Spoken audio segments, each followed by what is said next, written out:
Hey, what is up, everybody? This is Stevie Breach coming to you here today. I tried to go live from my truck here on my lunch. I wanted to talk a little bit about the WWE Network. Rest in peace, 2025. Well, I guess it'll actually die in 2026. I honestly couldn't figure out how to do it from my phone. The stream that I put out for 30 seconds is probably horrible. It's me trying to figure out which way my phone is supposed to go. So I said, hey, we'll just do the video and we'll just upload it once we get back in there. But there's a lot of news to cover when we're talking about what is going to happen with the WWE Network, the WWE, ESPN. I've read a lot of things this morning, and the one thing, let me just break it down like this. Let's just start like this. I woke up this morning. I woke up every day at 4:15. My goal, honestly, every day is to leave the house by 4:30. As I'm getting ready, I see these tweets on my timeline. I see my friend Mike has already retweeted it, which means he's in Chicago 2 hours ahead of me. So I already know he's up, and he's already like breaking down this as much as he can. So I call him first thing this morning as I'm getting ready to leave the house, and just saying my immediate thoughts of like, I'm not liking this deal. It kind of seems like they want you to download an ESPN app, and then we're going to have to like subscribe to ESPN yet once again and pay $30 a month in order to watch these shows. And from reading tweets this morning, I feel like that is the way a lot of people think that this is going to be going down.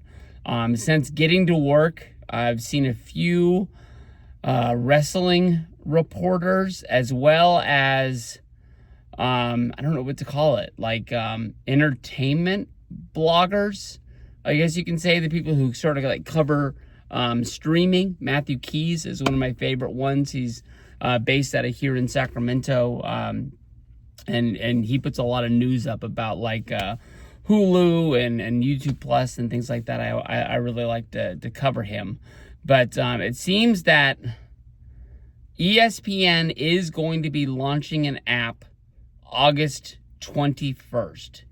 What they are going to be doing is giving people a chance to subscribe directly to ESPN rather than going through a cable service such as Comcast, going through Dish Network, rather than going through YouTube TV.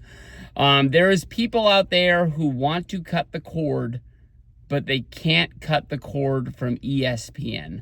Maybe those people are looking at, maybe I can just get an antenna for my local sports, seeing how like NBC or CBS, Fox, they show NFL. So you'd be able to get like your games of the week. I'm trying to think what you need cable for to watch football wise, if you have those. I guess Monday Night Football is on ESPN. You wouldn't be able to get those. So maybe if you got this, you'd be able to watch ESPN. The things that got confusing for me was like they announced this ESPN deal first thing this morning. Yesterday, they announced that ESPN bought Red Zone. Now, they're not going to be showing Red Zone on ESPN. I think ESPN is just going to be the ones selling Red Zone. Now, is that going to be a part of this app? I don't know. And when it comes to like WWE, I'm not sure either. But I see people now saying that if you are a subscriber to ESPN through using Comcast, through using Dish Network, through using YouTube TV, you will be able to, kind of like how you use an app on the Apple TV to watch the live version of SmackDown now, or we used to use an app to use the live version of Raw. You log in on the app, and then they ask, can we verify that you are a subscriber to USA Network? And then you basically have to give them the login to your YouTube TV for them to authorize that you are a user, and then they basically turn the app on that you are able to use it. Now, one of my major flaws about when I always complained about that we're not able to watch Raw live is that every time I wanted to use the app, I had to do that. And I understand it only takes a minute, maybe 2 minutes at the most, but it still took the minute to 2 minutes. And that's the biggest flaw about today. Like when you had the Comcast app and you wanted to watch Raw and Nitro at the same time, you used the previous channel button and you went back and forth, back and forth.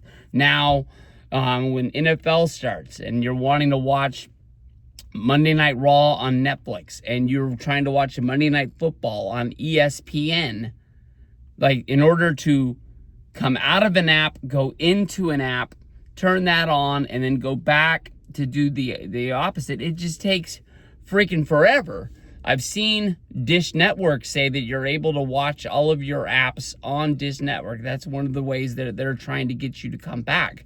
Now, is it easy on Dish Network to be able to flip back and forth? I've had an Apple TV box that, not the same one. I think I'm on version 3. I've got them spread out throughout the house. It's just the version that I like to use, and I don't even really use 5% of what you do. I use it mainly as just my streaming box. I don't use it to put my phone or my computer or anything like that up on my screen. It's just a very overpriced, but to me, Apple makes the easiest one to use, so that's just the one that I do use. And so people are saying now that if you're able to say that you are a subscriber, prove that you're a subscriber, you'll be able to watch these. So with me paying $80 a month to YouTube TV, I'm thinking I get to watch the pay-per-views, not free, but covered on there. So like we had WWE Network. WWE Network turned into Peacock. So honestly, it went from $10 a month to $5 a month for the ad service. So I was able to basically say, I'm going to sign up for Peacock to watch The Office, and I get the network for $5 a month. Now, it's kind of like I'm going to lose The Office. I don't even know if I'm ever going to watch The Office again now, other than like the clips they put up on YouTube, on the Office YouTube channel, because I don't really think I need Peacock anymore. Peacock's put up a few shows that I have watched and liked, but for the most part, I kind of just watched the network on there, and that was it. But I felt like I got my money's worth. But now it's like, am I really going to want to pay $5 a month just to have The Office on standby to watch at night when I'm trying to, go to bed and I'm only really watching it for 5 or 10 minutes? I can go back to Seinfeld on Netflix and do it there. But I think now I can like climb down off the window and be like, I'm not ready to jump anymore. I think this might be really good. I'm still waiting for Dave. Dave has answered a few tweets about this, and he honestly does not know the answer, and he does not want to give the wrong one. So I think as of right now, we don't really know what this is going to be. Maybe we're going to have to inch closer to August 21st when we see this new ESPN app launch, especially when we get to there. Football season's going to come up, and we're going to have to see how much are they asking for people to watch. And at least we didn't get the pay-per-view model that UFC has. With UFC, you had to be a subscriber to ESPN Plus, which right out of the gate, you're already paying now $10 a month. So if they just had one card out of the blue that you wanted to have, you're paying that $10. If you're a frequent UFC buyer, you're keeping that and you're paying $10 a month. They've had a few shows. I remember I wanted to watch Peyton's Place, never saw it. I wanted to watch the Stephanie McMahon show, never saw it.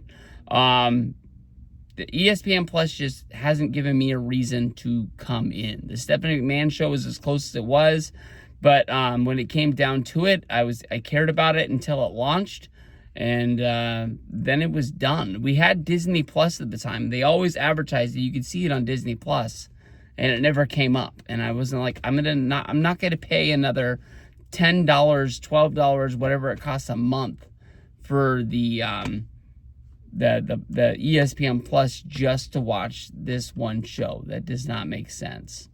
But maybe someday I'll just subscribe out of the blue and watch all of them. But as we get closer and find out what they are really doing with the football, then we'll see what was going on. Why I am titling this video "Rest in Peace" to the WWE Network is there is no news on what is happening with the WWE library. Now, there is talks that TNA and Peacock will now hook up. I've read small talks on that, of them getting a streaming deal in order to bring the TNA wrestling.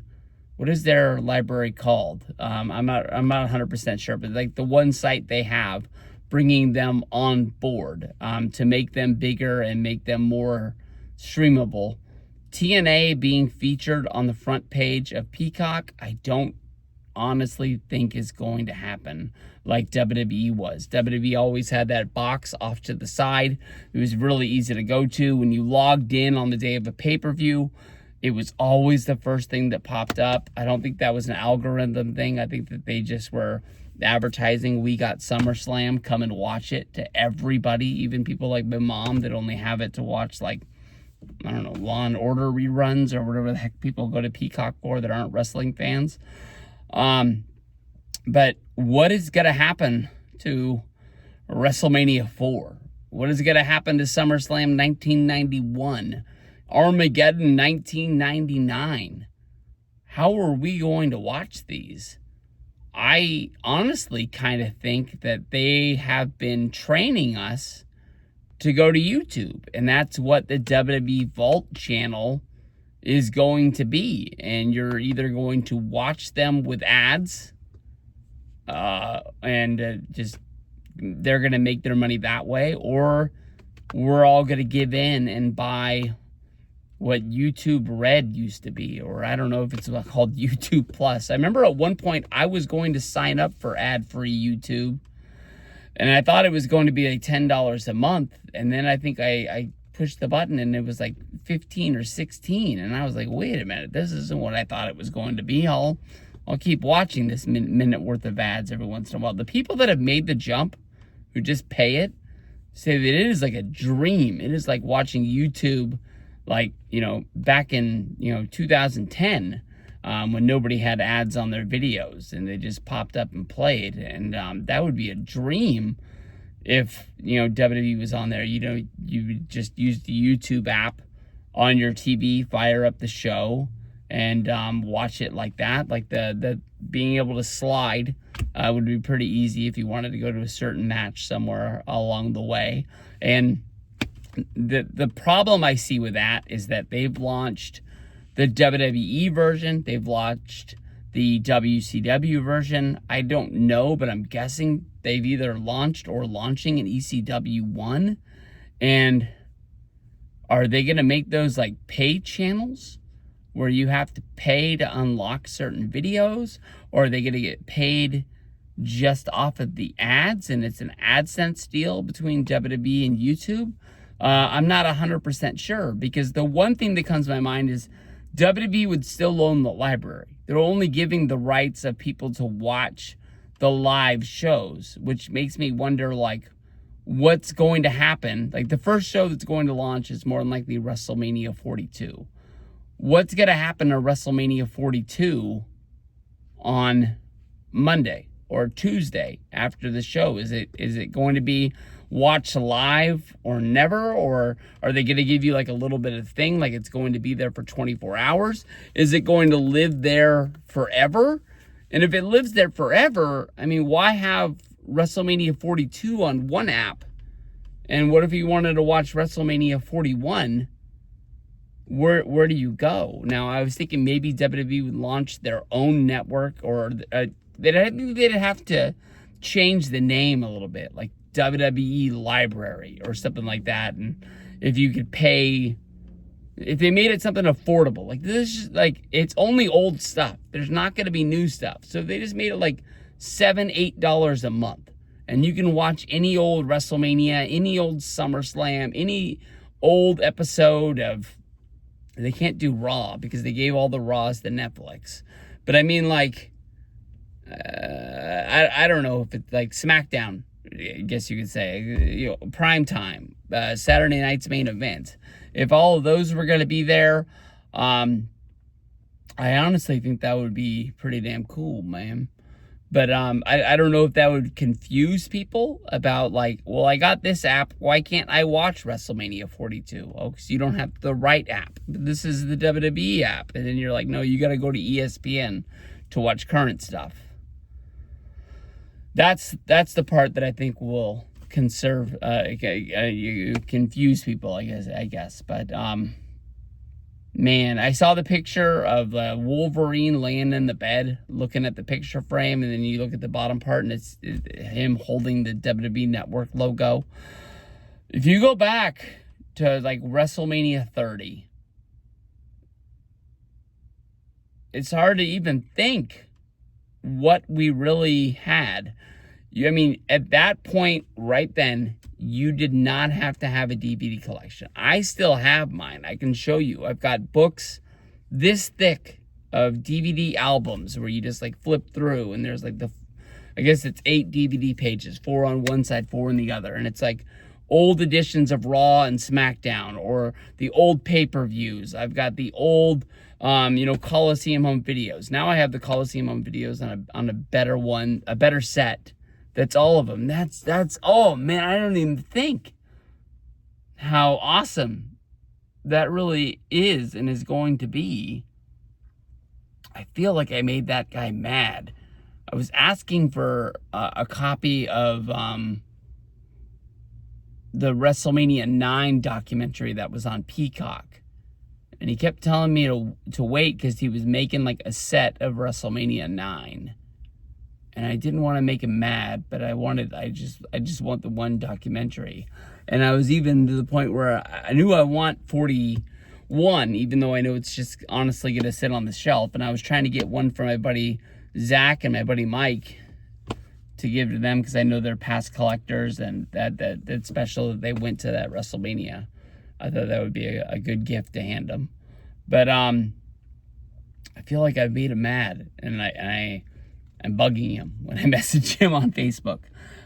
So we'll have to see what's going on with that. But I didn't even think about how smart that was. I bought that ECW set of all the old shows with the original music. All that stuff's just going away. That's crazy. I messaged Jem. Jem was working. He's busy. But I was like trying to get him to make a video. Honestly, just shooting off confetti that he won the war. All the people that said that we were wasting money on DVDs and we wouldn't need them anymore, and that you could throw your DVD collection in the trash. For the people out there like the WWE DVD collectors that just kept it going strong, I tip your hat to you. I gotta message that guy, see if I can go on another stream with him. But damn, I'm so glad I saved those. I didn't know how I was going to sell them. I didn't want to take them to a place like a used DVD store, like a Half Price Books or something like that, and like sell them for like 50 cents a piece. I knew I wanted the space. I mean, it was smart. I went and got the big bins that you get from Costco or Home Depot, and I think I filled like 3 or 4 of them full of TNA, WWE pay-per-views. The ones that I haven't touched them since I moved them, but I mean, like if I wanted to watch an old Shawn Michaels match or an old something like that, like I saved all of the best ofs and like the wrestling documentaries the 3-disc sets on certain guys. I saved those in the house that I could get to them easy. But this is just nuts, man. I can't believe it. I don't even know if you can go to Walmart and buy a DVD player anymore. But I mean, like, this just shows you that, like, the power of physical media is going to live on. Long live Chris Klemmer out there from Barstool Sports, who still buys DVDs and Blu-ray movies. I've always just bought, like, especially like when the college football game came out, which I haven't played as much as I played last year. Like, I've always bought the physical game because even though you don't sell it for that much, at least when you're done playing it, you could sell it for something rather than it just being deleted off of your PlayStation or something like that. That's just, I don't know, that's just me on the other side. But there still is a lot to figure out. But from the video that I made at 4:30 this morning driving to work, thinking that I was either going to have to not watch WWE anymore or pay $30 a month. I was pretty sure I was going to pay it even though I didn't want to. Now it kind of seems like it's going to be free in a way. But what's going on with the library? I mean, I watched those, like, when Hogan died, I went through a couple days of watching Hogan's best matches. I watched versus Andre, versus Savage, versus Warrior, versus Slaughter. I watched him versus Flair in WCW, and then it kind of like got busy, and I wasn't able to do the matches every day. But I mean, that kind of stuff is fun for people who says, like, hey, do you watch old wrestling? I think it's hard to, like, turn on an old show and watch. You either got to be in the mood to watch an entire show, or it's hard to turn it on and see Scotty 2 Hotty versus Billy Kidman in a match that you really know in the long run doesn't really matter. But the big matches, they live forever, that you want to see them forever. I mean, Vince versus Triple H at Armageddon. Daniel Bryan versus John Cena, SummerSlam. Matches that, like, mean something to you. You could watch them once a month, no problem. Like, where is that stuff going to go? That is my big question of the day. So, I'm going to go back into work. I'm hot from, like, sitting in the car. They say, like, not to, like, leave your dogs in there. And I just did the same thing to myself. It's hot here in Sacramento. I can tell I'm starting to sweat. And plus, because I work in the meat locker, I'm wearing the sweatshirt still. But, I'm surprised the stock price for TKO has not gone up today. I know that they have earnings, I think, after the bell, so it's after 1:30/4:30. But I would think after this big Disney ESPN deal that they would go up. This is more money going into their pocket. I looked at Disney. Disney was down as well today. But then again, like, whatever the dude wants to do, whatever button he pushes, stuff goes up, stuff goes down, just out of the blue. So we'll see what's going on. I'm going back. Peace out.